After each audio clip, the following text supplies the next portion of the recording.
hard to record. So we will use these tables again and again.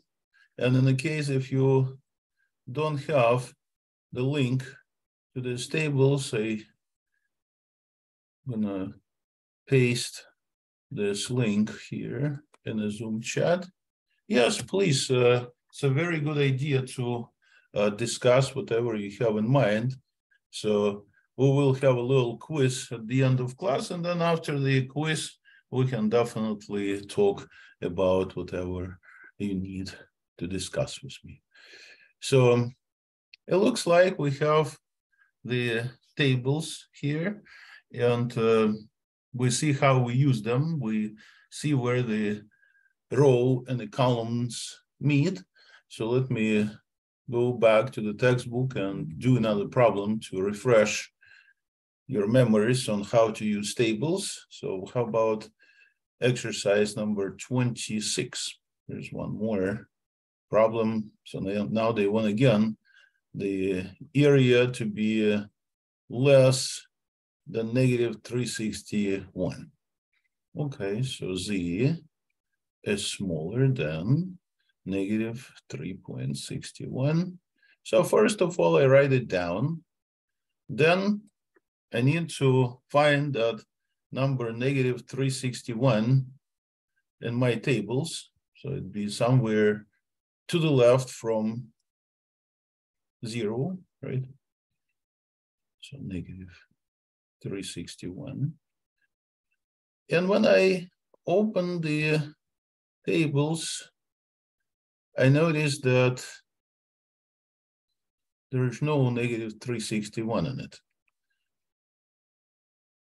What they have is the largest negative number, negative 3.5, but it's not only negative 3.5, it could also be lower. So, in other words, if I look at the number that they tell me for the area, it's a 0.0001, and this 0.0001 turns out is going to be the area for all possible values of Z to the left from minus 3.5. So you can imagine yourself, let's say minus 3.5.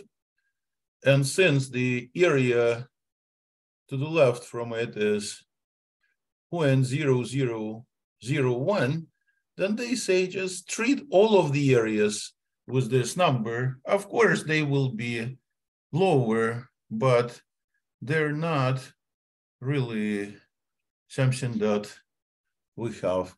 Oh, I sent only to one person this table, so let me send it to everyone. So those are tables, that's a link. So please save it if you don't have it available, and we will use it a lot. So point is that sometimes you don't have the answer in the tables, but it's not a big deal because there is an answer. It's a 1/10,000th. So it's very, very small probability. Well, it turns out that in this section, there are some more exercises of so-called backward type. They also work with tables, but if we used Z-score to find areas, then such an exercise as number 37 is actually giving you the area instead. So in exercise 37, they again deal with that standard normal distribution, and they tell, how about if your area is 90%, what is the Z-score that would cut that area out for us? You see, instead of giving us Z-score, they want us to find the Z-score. So what they actually provide us with here, they give us the area to the left from that Z. So if I scroll to the next page of these tables, because it looks like that my Z-score here is positive, right? Because it's way larger than 0, so it has to be positive. So in the tables, they want me to find a number which is 0.9, or actually the closest to it. So if I start on the top and keep going down, I see 0.5, 0.6, 0.7. So then I get the row with 0.9. So it looks like I need to be in the previous row where the 0.9 appears first time, right? And I can see the numbers that should surround this 0.9. So please notice that if I consider the interval from 0.8997 to 0.9015, then 0.9 should sit somewhere on this interval, and it's actually could be treated as 0.9000, so it would be consistent with these little numbers. So notice that 8997 is 3 steps away from 9,000, right? 89, 97, 98, 99, and then 9,000. But to get to 9,015, I need to make 15 steps, right? Because it's 9,000, but also 15. So that's much farther to the other side than 8997. And that's the reason why we take 8997, and that number will give us a Z-score. So we always select the closest to our number. So the closest to our number in this case corresponds to the Z-score, which is 1208. So 128 is the answer for this exercise.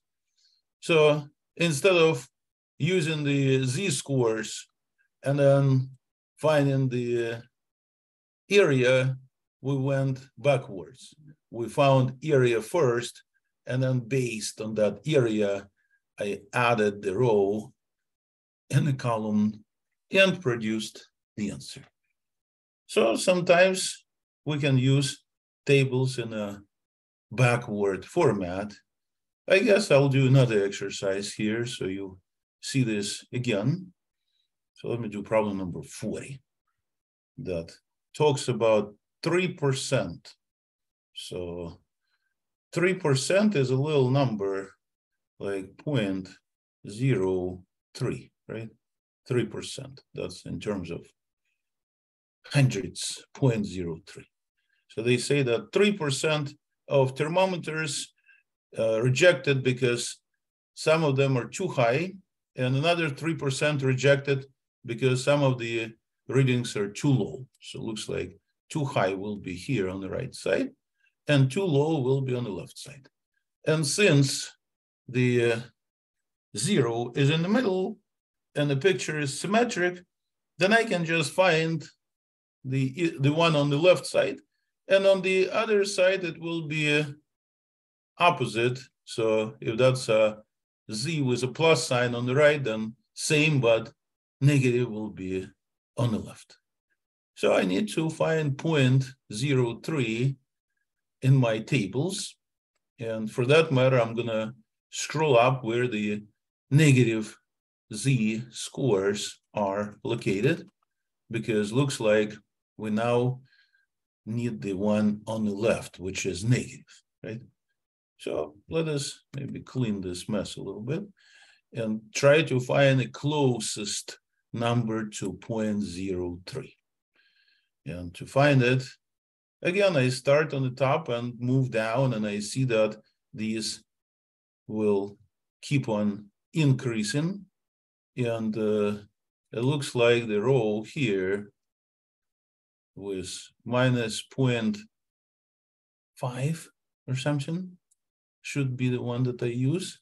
You see in that row with minus 0.5, we start to get this 0.3, but which number is closest to it? Well, looks like, again, we found the interval, and we need to see which one of these two numbers is closer to 0.3.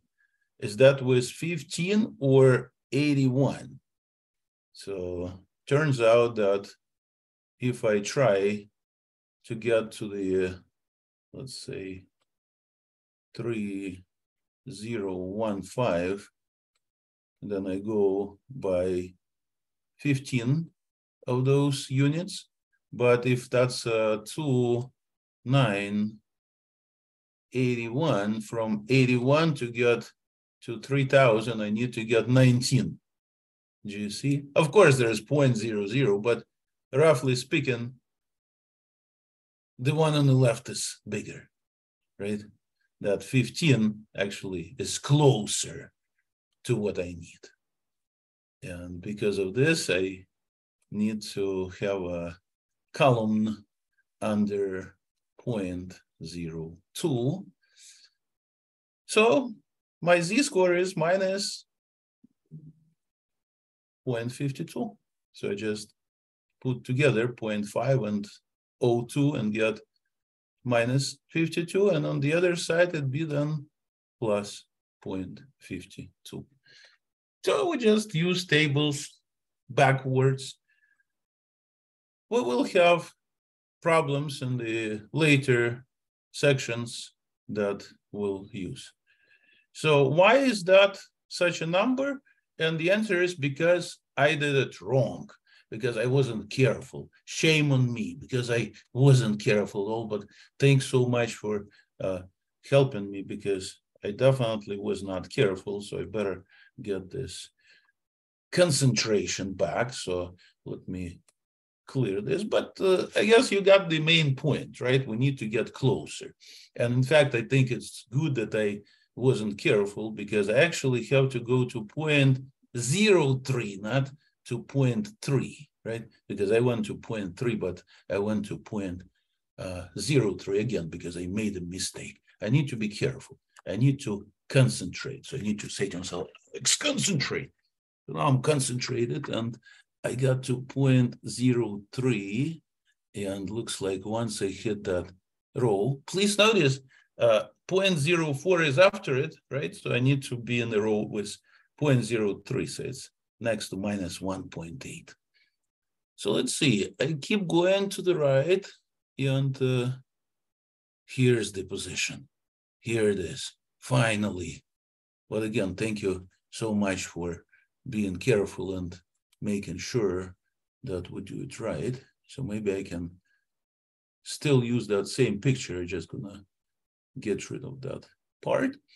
And did you see which number was closer? Is that 301 or 0294? Looks like this is 0.0301, right? And on the other side is 0.0294. So yes, little mistake, little moment where you relaxed and didn't pay attention. Yeah, the whole thing may be wrong. So it is definitely a very good idea to always double check, especially when you're taking a test or a quiz. Remember, I always give you plenty of time so you can double check your answer. Don't hurry to try to be first and to leave the Zoom meeting. Make sure you double check, because anyone can make a little mistake. So you don't want to select the wrong answers. You want to get the right answer. So it looks like 0.03 is somewhere in this interval in between of these two numbers, and definitely 0301 is closer, right? So this first number, because the other one is you need 0.006 to get there. So the column is under 0.08, So we are minus 1.88, right? It's quite different with what I've produced, right? So it is definitely important to pay attention. So minus 188 on the other side is plus 188. So finally, we're done. Anyways, I want to move on to the next section because it looks like we're pretty much done with this one. So I'm going to show you how we can utilize these tables to find probabilities just about for any possible normal distribution.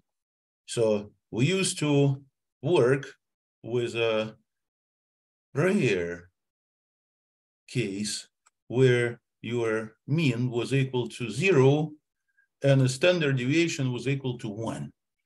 And of course, for mean and for the standard deviation, there could be just about any values.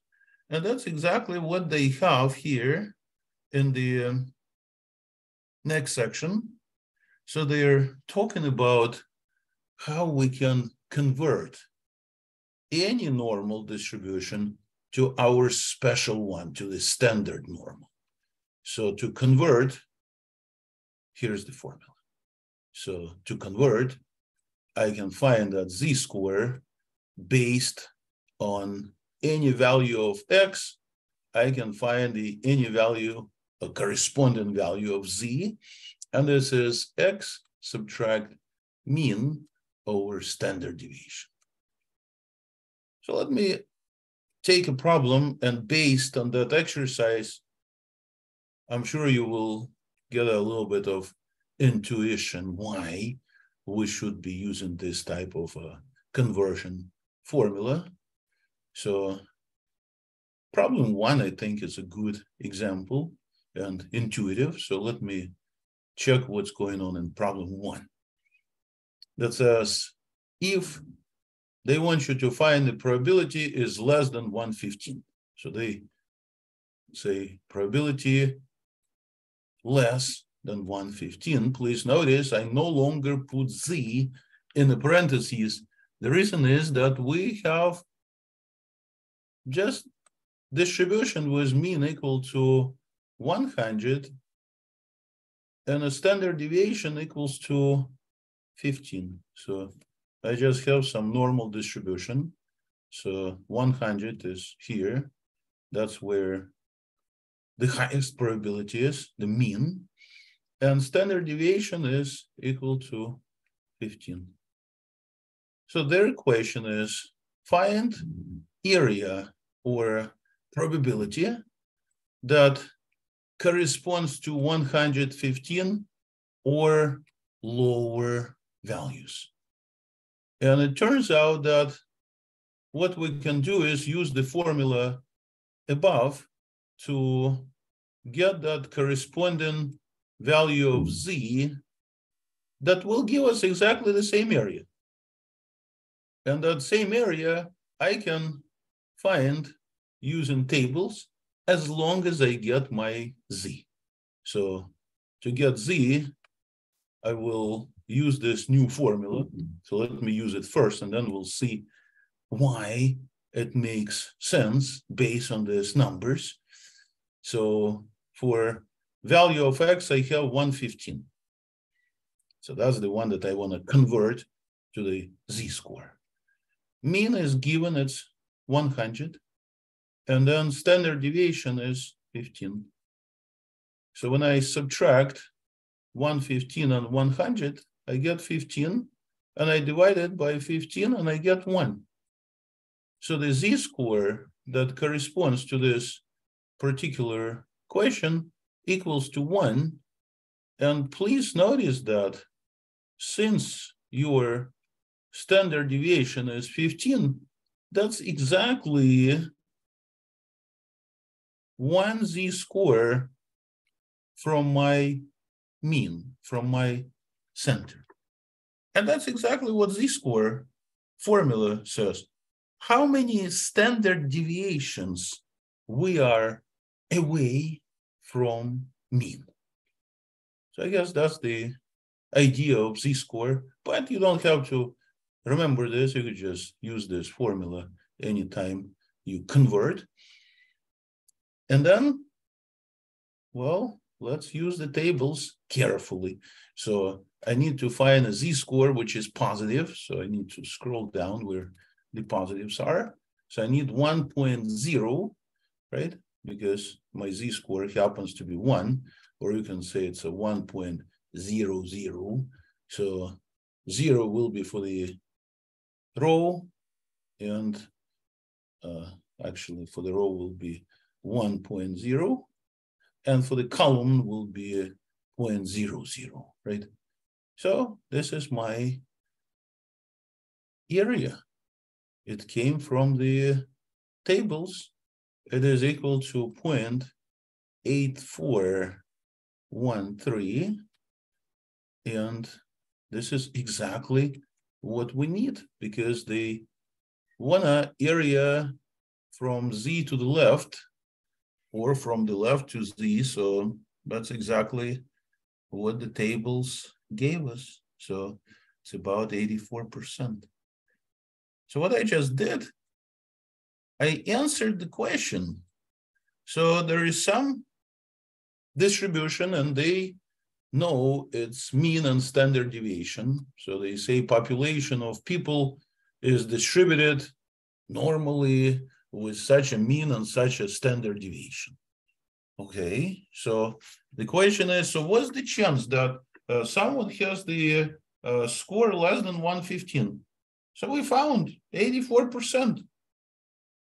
How about that? So let's say we want to find the group of people with higher scores for whatever reason.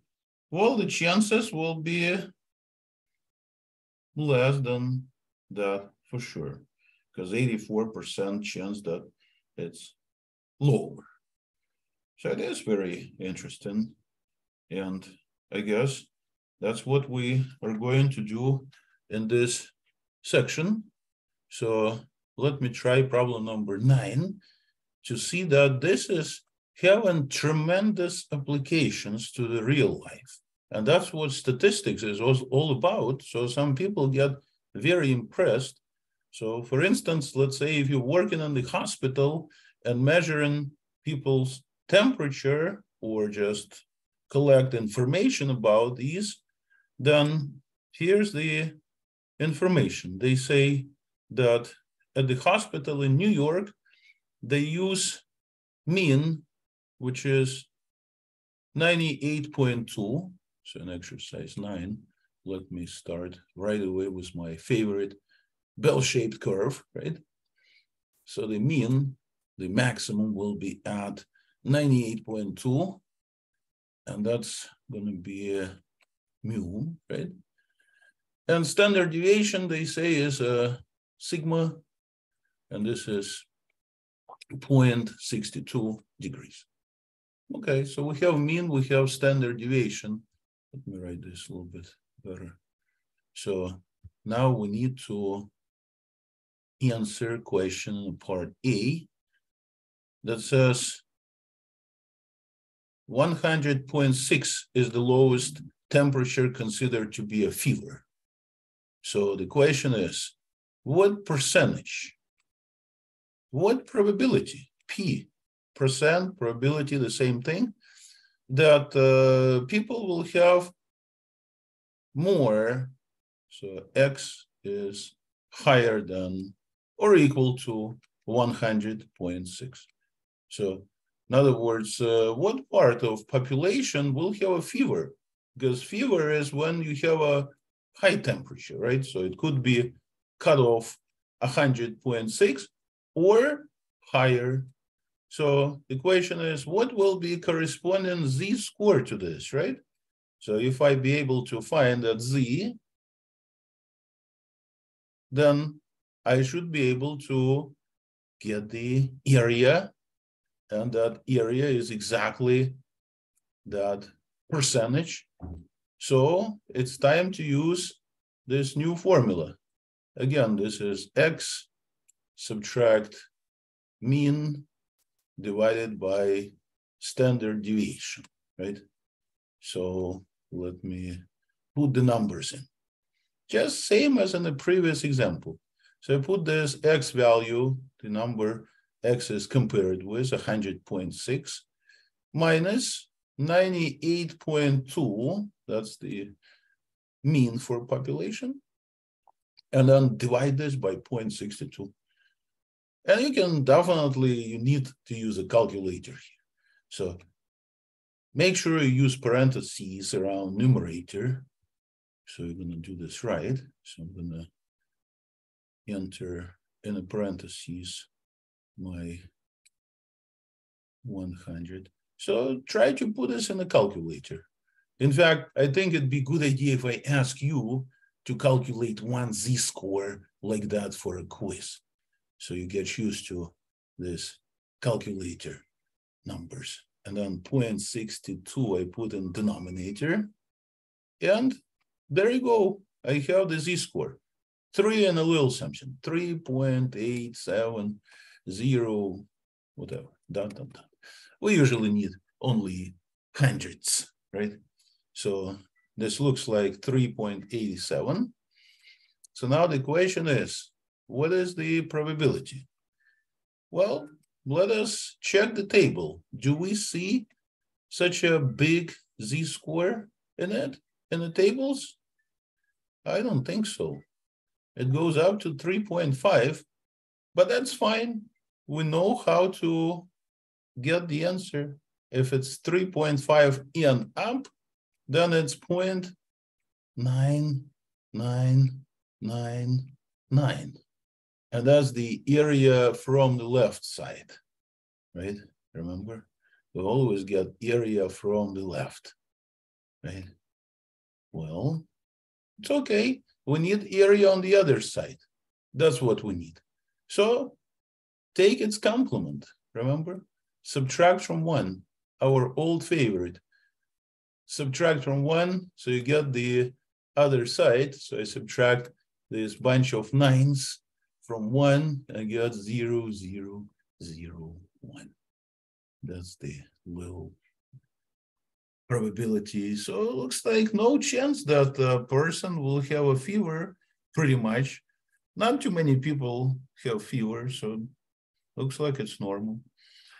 So it looks like we have a z-score calculated. And how about if I ask you to calculate z-score for a little quiz? So please find z that correspond to x is equal to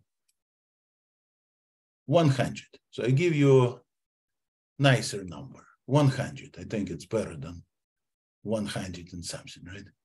So what you should do is get the calculator so you can see what I just did here. And the calculator, where's my calculator? Here it is. So you need to calculate the z-score. Exactly the same thing that I just produced for the exercise. So I use this formula, right, to find a z-score. And I plugged in 100.6 and some other stuff. So it looks like the only thing that you're going to change is 100.6. So I want you to practice to use your calculator carefully, without a hurry. So please do that. And please put your answer here in the Zoom chat. And I'm going to stop recording.